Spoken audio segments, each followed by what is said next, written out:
केंद्र की ओर से कहा गया है कि 2000 रुपए से अधिक के यूनिफाइड पेमेंट इंटरफेस यानी कि यूपीआई आधारित लेन देन पर वस्तु और सेवा कर यानी कि जीएसटी लगाने की कोई योजना नहीं है। जी हां, सरकार ने ये साफ कर दिया है। वित्त राज्य मंत्री पंकज चौधरी ने राज्यसभा में कहा कि जीएसटी परिषद ने 2000 रुपए से अधिक के यूपीआई लेन देन पर जीएसटी लगाने की कोई सिफारिश नहीं की है। क्या सरकार 2000 रुपए से अधिक के यूपीआई लेन देन पर जीएसटी लगाने के प्रस्ताव पर विचार कर रही है? सवाल पर राज्य मंत्री ने सदन को बताया कि जीएसटी दरें और छूट जीएसटी परिषद की सिफारिशों के आधार पर तय की जाती है। ये जवाब कर्नाटक के व्यापारियों को यूपीआई लेन देन के आंकड़ों के आधार पर जीएसटी मांग नोटिस मिलने के बाद आया।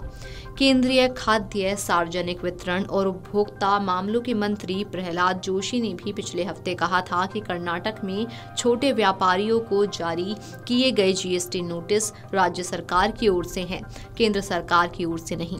कर्नाटक के उप मुख्यमंत्री डीके शिवकुमार के इस दावे पर कि कर नोटिस जारी करने में राज्य की कोई भूमिका नहीं है, जोशी ने इस बयान को हास्यास्पद बताया। केंद्रीय मंत्री जोशी ने कहा कि कर्नाटक के वाणिज्यिक कर अधिकारियों ने ही छोटे व्यापारियों को जीएसटी बकाया नोटिस जारी किए थे। फिर भी राज्य सरकार अब ये दिखावा कर जनता को गुमराह कर रही है कि इसमें उसकी कोई संलिप्तता नहीं है। ये जिम्मेदारी से बचने की कोशिश के अलावा और कुछ नहीं है।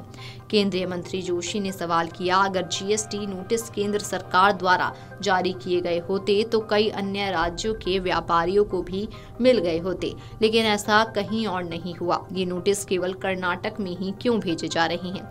उन्होंने स्पष्ट किया कि जीएसटी के केंद्र सरकार के अधीन सीजीएसटी और राज्य सरकारों के अधीन एसजीएसटी दो घटक हैं। कर्नाटक के छोटे व्यापारियों को ये नोटिस राज्य के वाणिज्य कर विभाग द्वारा जारी किए गए। 22 जुलाई को राज्यसभा के मॉनसून सत्र के दौरान वित्त राज्य मंत्री पंकज चौधरी ने इस बारे में जानकारी दी। उन्होंने कहा कि जीएसटी काउंसिल ने यूपीआई ट्रांजैक्शन पर जीएसटी लगाने की कोई सिफारिश नहीं की है। जीएसटी काउंसिल और संवैधानिक संस्था है जिसमें केंद्र और राज्य केंद्र शासित प्रदेशों के प्रतिनिधि शामिल होते हैं। ये काउंसिल जीएसटी से जुड़े टैक्स राइट्स और छूट का फैसला करती है। चौधरी ने यह भी साफ किया कि यूपीआई पेमेंट्स पर जीएसटी लगाने का कोई भी प्लान नहीं है। हाल ही में कर्नाटक में करीब 6000 व्यापारियों को यूपीआई ट्रांजैक्शन के डेटा के आधार पर जीएसटी डिमांड नोटिस भेजे गए थे। इस वजह से लोगों में डर था कि सरकार यूपीआई पेमेंट्स पर टैक्स लगा सकती है, लेकिन सरकार के इस बयान ने सारी आशंकाओं को खत्म कर दिया। अब लोग बिना किसी चिंता के यूपीआई के जरिए पेमेंट कर सकते हैं। यूपीआई आज भारत में डिजिटल पेमेंट का सबसे पॉपुलर तरीका बन चुका है। छोटे मोटे लेन देन से लेकर बड़े पेमेंट्स तक लोग इसे आसानी से इस्तेमाल करते हैं। ये सस्ता, तेज और सुरक्षित है। सरकार का ये फैसला डिजिटल इंडिया को और बढ़ावा देगा। आम आदमी को अब ना तो अतिरिक्त टैक्स की चिंता होगी और ना ही ट्रांजैक्शन लिमिट की। ये कदम न सिर्फ आम लोगों के लिए है बल्कि छोटे व्यापारियों के लिए भी फायदेमंद है जो यूपीआई के जरिए अपने बिजनेस को आसान बनाते हैं। बेंगलुरु में नोटिस मिलने के बाद दिल्ली जैसे शहरों में भी कई व्यापारी यूपीआई पेमेंट लेने से बचने लगे थे। Video desk amarujala.com।